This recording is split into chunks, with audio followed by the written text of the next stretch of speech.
लाल सागर में एक छोटी सी बगावत ने एक बड़ी ताकत को झुका दिया है। यमन के हूती विद्रोहियों की चुनौती अब इसराइली अर्थव्यवस्था और रणनीतिक गहराई तक पहुंच चुकी है। इसराइल का दक्षिणी और एकमात्र लाल सागर में पोर्ट एलात अब अस्थायी रूप से 20 जुलाई से बंद होने जा रहा है। यह सिर्फ एक व्यापारिक केंद्र की असफलता नहीं है, यह हूतियों की आक्रामक रणनीति के सामने इसराइल की पहली बड़ी रणनीतिक हार के तौर पर देखी जा रही है। एलात पोर्ट, जो दशकों से इसराइल की एशिया से सुएज कैनाल से जुड़ने की सुविधा देता था, आज वीरान होने को मजबूर हो चुका है। इसराइल की पोर्ट्स एंड शिपिंग अथॉरिटी ने कहा है कि बढ़ते कर्ज और टैक्स विवाद और सुरक्षा संकट के कारण अब इसका संचालन नामुमकिन हो गया है।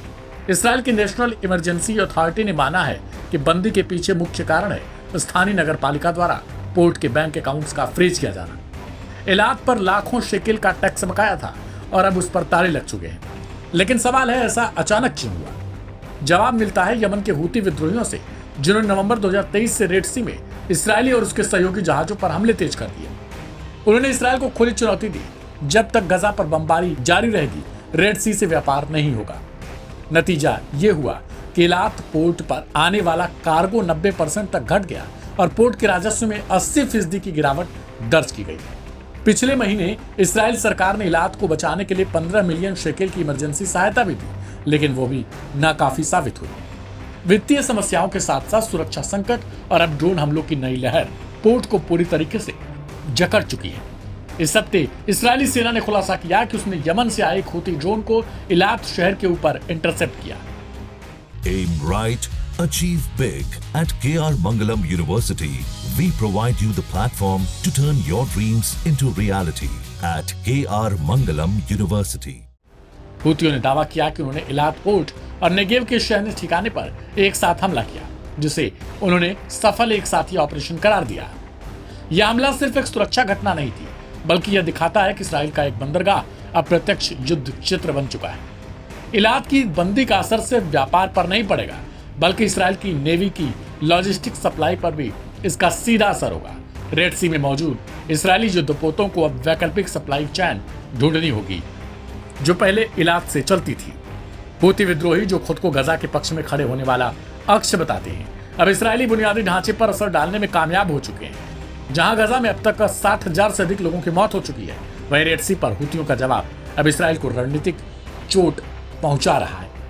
एलात की यह बंदी अब अंतर्राष्ट्रीय कूटनीति में एक उदाहरण बन चुकी है, कैसे एक सस्ते ड्रोन और सामरिक सोच के बल पर एक विद्रोही संगठन एक विकसित देश की समुद्री शक्ति को पंगु बना सकता है। एलात पोर्ट का बंद होना हूती हमलों का असर नहीं, बल्कि उनकी रणनीतिक सफलता है।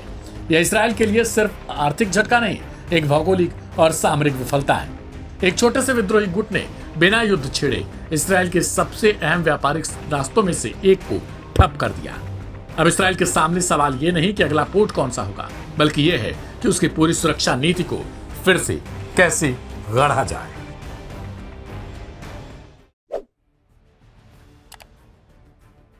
बड़ी खबर आ रही है सीरिया से, जहां इसराइल को जुलानी ने जंग की धमकी दे डाली है, लेकिन इसराइल विध्वंस के पीछे हटने को राजी नहीं है। क्या जुलानी का जिहाद सिर्फ मुस्लिम सत्ता विरोध तक सीमित था, और अब जब हमला विदेश से हो रहा है तो उनकी चुप्पी क्यों?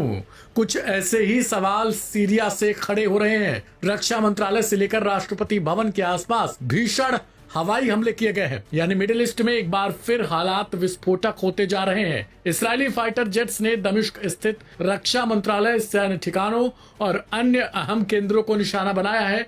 यह हमला ऐसे वक्त हुआ जब दक्षिण सीरिया के सुएदा इलाके में शिया सुन्नी की जंग छिड़ गई थी। ड्रुज समुदाय के बचाव के लिए इसराइल ने इन हमलों को जिम्मेदार ठहराया है। इसी घटनाक्रम के बीच सीरिया के अंतरिम राष्ट्रपति मोहम्मद अल जुलानी ने देश के नाम एक संबोधन जारी किया। जुलानी ने साफ शब्दों में कहा है कि वे उन लोगों में से नहीं है जो जंग से डरते हैं। उन्होंने इस हमले को सीरिया की संप्रभुता पर सीधा हमला करार दिया और चेतावनी दे डाली कि अगर जरूरत पड़ी तो उनकी सरकार पीछे नहीं हटेगी। सवाल है कि क्या सिर्फ चेतावनी से काम चलेगा? अगर संप्रभुता पर हमला है तो सीरिया बदला क्यों नहीं ले रहा? और सीरियाई सेना क्यों आखिरकार उस क्षेत्र से हट रही है जहां पर इस्राएली फोर्सेस बमबारी कर रही हैं। जुलानी ने कहा है, हम अपना जीवन चुनौतियों का सामना करने और लोगों की हिफाजत करने में बिताया है। हम विनाश नहीं विकास चाहते हैं, लेकिन अगर हमारी संप्रभुता को ललकारा गया तो हम भी जवाब देंगे। उन्होंने यह भी स्पष्ट किया कि सीरिया में ड्रुज समुदाय को किसी बाहरी ताकत के हवाले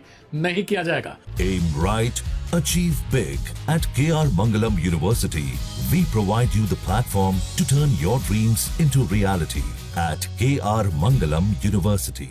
सवाल है कि जिस मोहम्मद जुलानी की अगुवाई में एसटीएस के लड़ाकों ने जिहाद के नाम पर और हथियारों के बल पर असद सरकार को सत्ता से उखाड़ फेंका था, उनकी आवाज इस्राएल के सामने नहीं निकल रही है। जिन ट्रंप के सहारे वे सीरिया को नई दिशा की ओर ले जाना चाह रहे थे, वही ट्रंप इन हमलों पर अब कुछ नहीं बोल रहे। इस्राएल ने दावा किया है कि वह सीरिया में ड्रुज समुदाय की रक्षा के लिए कार्रवाई कर रहा है, लेकिन सीरिया का कहना है कि इस्राएल इस संघर्ष का फायदा उठाकर उसकी सरकार को अस्थिर करने की कोशिश कर रहा है। जुलानी ने इस्राएल पर आरोप लगाया कि वह सीरिया को भीतर से तोड़ना चाहता है, लेकिन उनका देश हर मोर्चे पर डटा रहेगा। Syrian observatory for human rights के मुताबिक सुएदा में हुई झड़पों में अब तक 169 लोगों की मौत हो गई है। गोलीबारी की चपेट में आए इलाकों में अब भी तनाव बना है। ऐसे में इस्राएली हमले आग में घी डालने का काम कर रहे हैं। जुलानी ने ड्रुज समुदाय को विशेष तौर पर भरोसा दिलाया है कि उनकी सरकार उनकी रक्षा के लिए पूरी तरह प्रतिबद्ध है। उन्होंने कहा कि ड्रुज लोग इस देश के साझेदार हैं और किसी भी साजिश का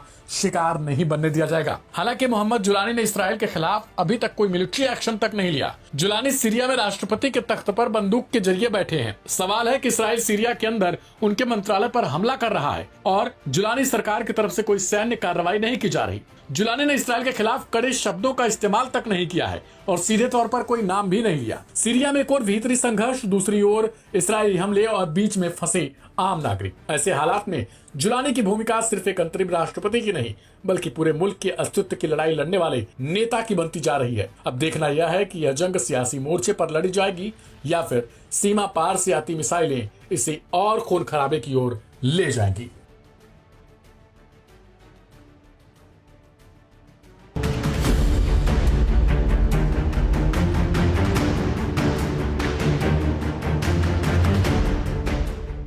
इजराइल इस समय ईरान, सीरिया और फिलिस्तीन जैसे इस्लामिक देशों के साथ जंग लड़ रहा है, जिसकी वजह से नेतन्याहू को अपने ही देश के अंदर विरोध का सामना भी करना पड़ रहा है। यहां तक कि इस्लामिक देशों के साथ जंग लड़ने के चलते ही इजरायली प्रधानमंत्री बेंजामिन नेतन्याहू की सरकार को एक बड़ा झटका भी लगा है।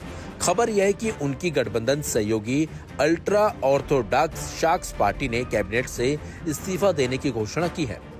ये फैसला सरकार के अंदर बढ़ते मतभेद और धार्मिक छात्रों को सैन्य सेवा से छूट देने पर असहमति के चलते लिया गया। शास पार्टी ने एक बयान में कहा, शास प्रतिनिधि को अब ऐसा लगता है कि हम अब सरकार में बने नहीं रह सकते और उसका हिस्सा नहीं हो सकते। अभी स्पष्ट नहीं है कि इस फैसले के बाद नेतन्याहू की सरकार संसद में अल्पमत में आ जाएगी या फिर नहीं।